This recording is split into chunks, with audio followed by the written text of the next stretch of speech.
It's a cold, foggy morning on September the 19th, 1944, at an Allied camp near the town of Arracourt, France. Second Lieutenant and Platoon Leader Ed Leiper waits anxiously by the command tent, alongside his commanding officer and company commander Tom Evans. They've been told through the radio of urgent developments on the battlefield, and that a liaison would arrive shortly with further orders.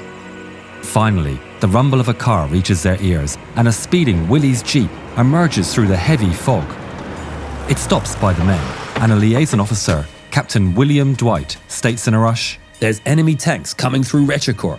I swear, I saw them."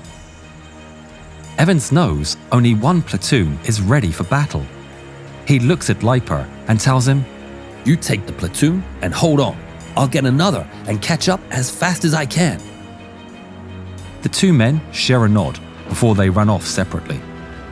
A few moments later, M-18 Hellcats from the C Company, 3rd Platoon, roll out of the base, led by two Willys Jeeps. Ahead is Captain Dwight, and following him is Ed Leiper, guiding his tank destroyers through the extremely heavy fog. It's an ominous scene. Leiper can't even see his second Hellcat in line. He just guides the lead machine and hopes the rest follow as a light drizzle begins to fall from the skies. They climb, and the liaison officer states, "They're going to be coming through here," as he brings his Jeep to a stop, allowing the platoon to push ahead. Leiper gets off his Jeep and walks the last stretch to the hilltop, followed by one of his Hellcats. He peeks over to the other side, and his blood instantly runs cold. Before him is a barrel of an enemy Panzer IV sticking out from the fog, just 30 feet or less than 10 meters ahead. In shock, he immediately turns around, giving the signal to disperse, and the Hellcat following him immediately opens fire. The bang of the 76mm washes over the countryside as it propels its shell towards the enemy. It strikes the Panzer IV head-on and triggers a spectacular explosion, its shine illuminating even more enemy tanks behind it. The Hellcat crew hastily slam another shell into the breach and fire a second time, almost blindly into the white void. Another explosion pierces through the fog in return as the second Panzer is turned into flaming scrap. Behind the ridge, a second Hellcat joins the fight, just in time to witness a third enemy Panzer fire and strike his compatriot square on the mantlet. The surviving tank destroyer replies with a brutal strike of his own, avenging his brother and silencing the enemy machine for good. Now, standing alone, the Hellcat fires into the figures moving into the fog. Enemy shells materialize from seemingly nowhere, slamming into the earth and zipping overhead. The Hellcat commander has no chance to spot whoever fired them. The other two Hellcats arrive at the top of the hill and join the fray. The Panzers experience the fire intensify, and they turn around to escape the ambush. But the Hellcats of the 3rd Platoon have no intention of letting them escape. Another Panzer IV is struck directly by two 76mm shells, and moments later, a second one is hit in the back of the turret as it attempts to drive away. The hill suddenly falls into an eerie calm, but not into a silence. Leiper, who had been carefully observing the action from behind his tank destroyers, can hear the rumbling of engines and tracks through the heavy fog. He voices his nervousness to Dwight, and the two decide to go scouting. Leiper approaches his vehicles and shouts at their commanders, "Stay alert! They're still out there! We'll go look for them." They then leave on foot in search of the enemy. First, they go to the right flank and are quickly met with intensifying sounds of engines and tracks through the fog.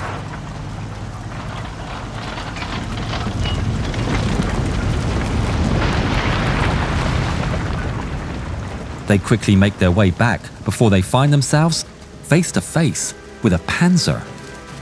They move to the left flank. On this side, everything is still and quiet, but they still move with caution. Suddenly, cracks of bullets materialize out of the white void, impacting the earth and striking the trees.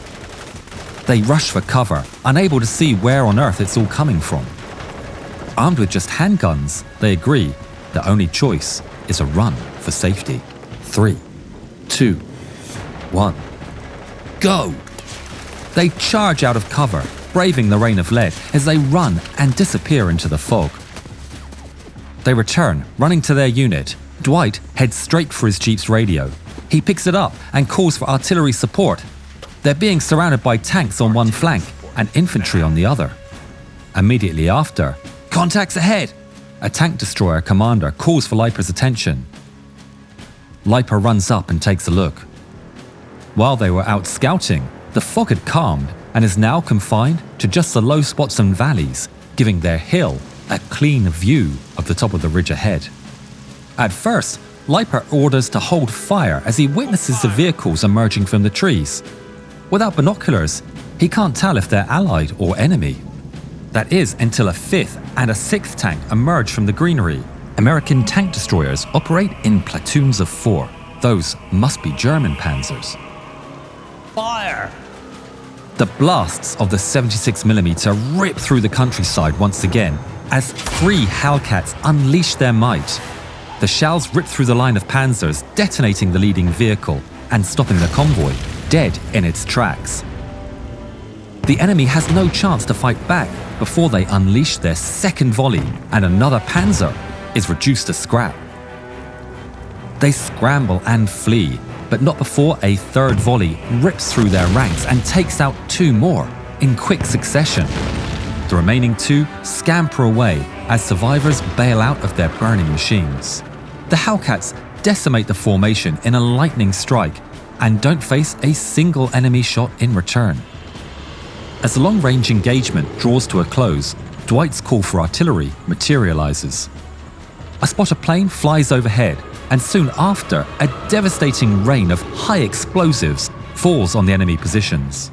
Leiper watches the plane circling overhead and listens to the distant explosions with relief. He hopes it'll be enough to save his platoon from being encircled. But then he notices the aircraft change its path and dive towards the ground. It fires a barrage of rockets, and they rock the earth just at the edge of the woods behind him. Enemies behind us! Turn around! Leiper dashes for cover.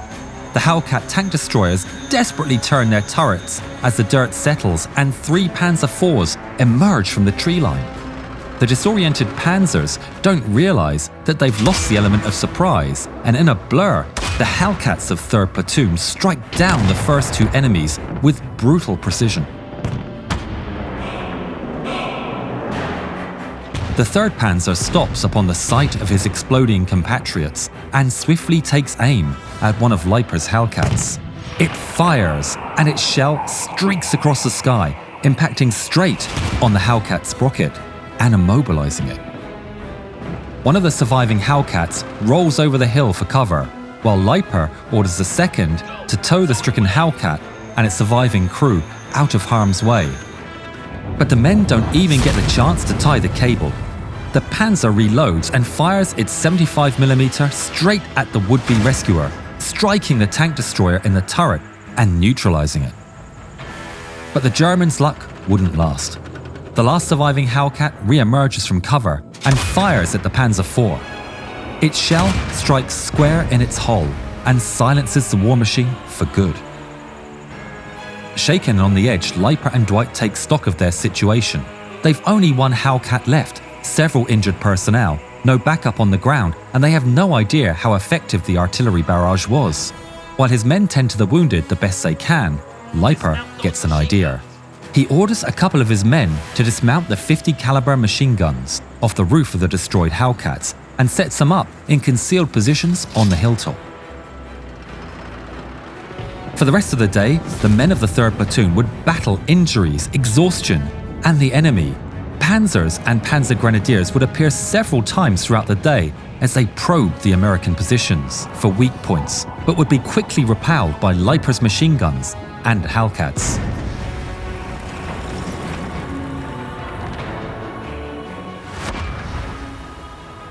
Towards the evening, Tom Evans would make good on his promise of returning and arrived at Hill 279 with the C Company 1st Platoon.